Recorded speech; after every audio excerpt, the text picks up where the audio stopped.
lifestyle. And we don't remember how to live closer to the land. You know, we need to start educational programs now, and not just teaching ourselves, but teaching other people how to live closer to the land again. You know, and I know this is something that is near and dear to your heart. Yeah, self-resilience, but not just getting back to the whole community, diversified farm landscape, back how our farms used to be back in the 1900s, just smaller, fed the community, and they were diversified. They weren't monocultured areas. But one issue that I always think about every night is, what are we doing to our soil? Because that's the basis of healthy plants and healthy people.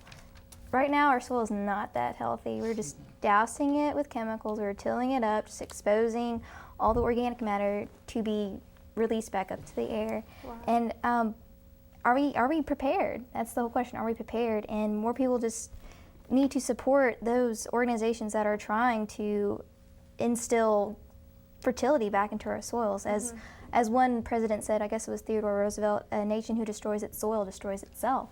And that was a president who's saying that back in the 30s. We still haven't taken that to heart yet. And I don't know, that's just one issue that I feel, I mean, they're all issues at hand. Soil is so Oil, important, soil, yeah. water, Yeah. all of it. And it's just, we need to make a change very drastically, because there's all these issues that we haven't addressed. It makes me think about, you know, you're talking about the soil and just how much healthier the soil is whenever we plant and we grow organic, you know, and as opposed to these inputs of fertilizers and pesticides into our soil. That the actual food that we grow in that soil is also more is more nutritional, you know, more. Just a variety of water-soluble vitamins and minerals, and the polyphenols that come from the organic foods versus the foods that are conventionally grown. I have some statistics here for us to think about when it comes to soil here, and I actually got it from this book. It's Nation of Farmers, really good read, finishing that up. But each year in the U.S., we're losing more than, each year, in the U.S., we're losing more than 1 million acres due to soil degradation, which is horrible. And not to mention the 2 million more lost to land development. Soil is soil particle sediment is the #1 pollutant in the water systems. And then to make it a little bit more interesting, just to think about, that's almost 60 million tons of topsoil lost each day, which is just amazing. This ecologist I was mentioning earlier from Cornell, David Pimentel, he's a leader in terms of revolutionizing our agricultural system. I'm not actually sure if he's still alive.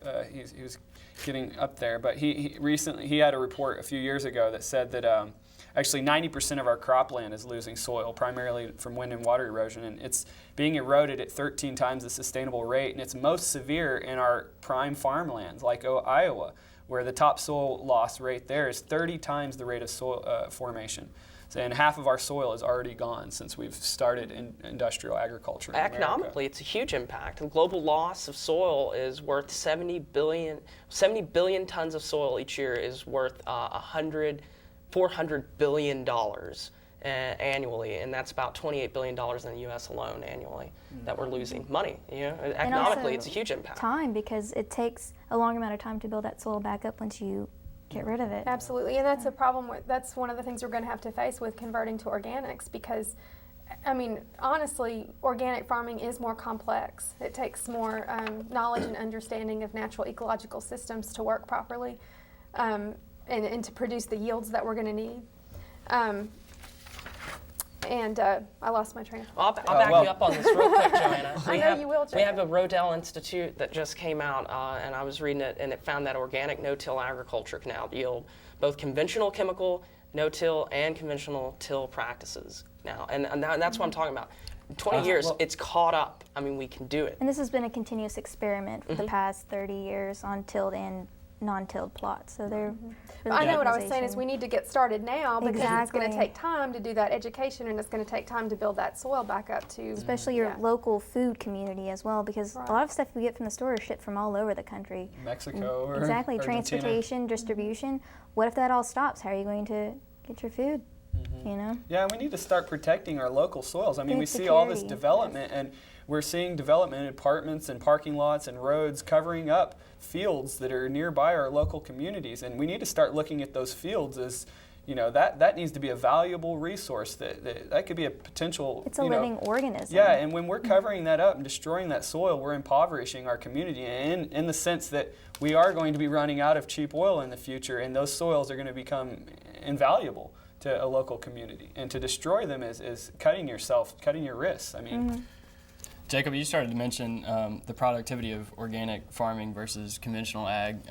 Just earlier this week, the chief executive of Syngenta came out strongly against organics, saying that we would have to till up the rest of our arable land on the planet to provide enough food for our growing population. I just read a study today from the World Watch Institute. It was actually a report based on some studies that they had compiled.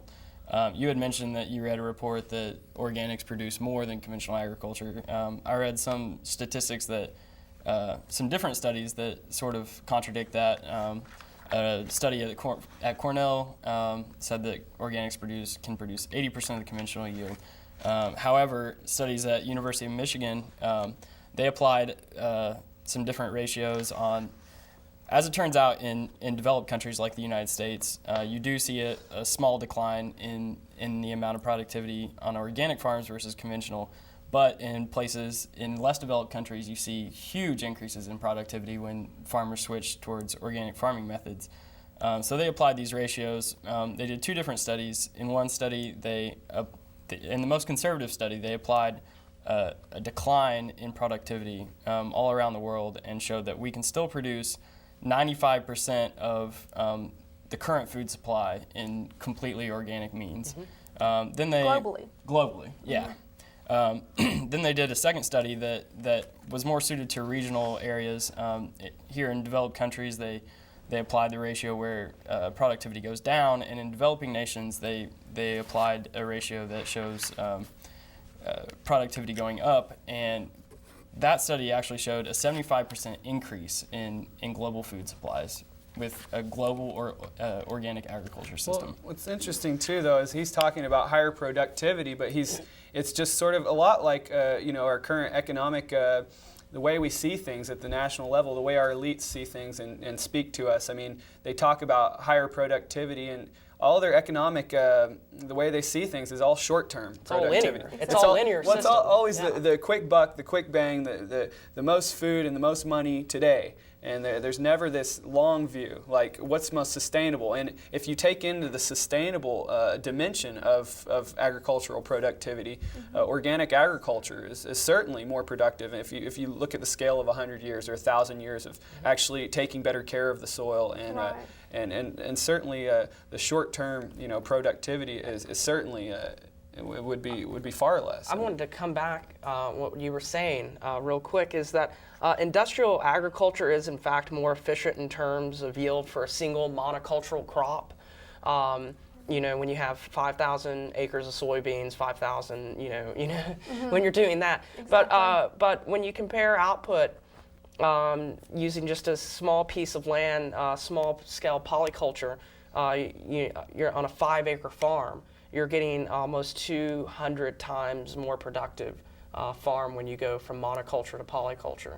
And so that's a big difference, just the way we farm, Right. the way we're actually, producing it. If we change that, we really have to decentralize our agricultural system.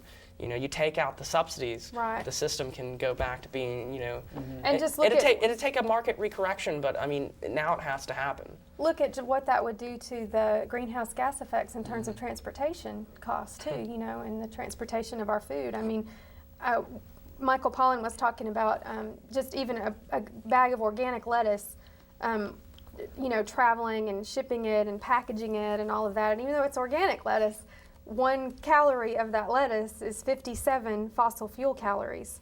I mean, it's much worse than the average. To redistribute our land to need small farmers would be making Absolutely. us more productive.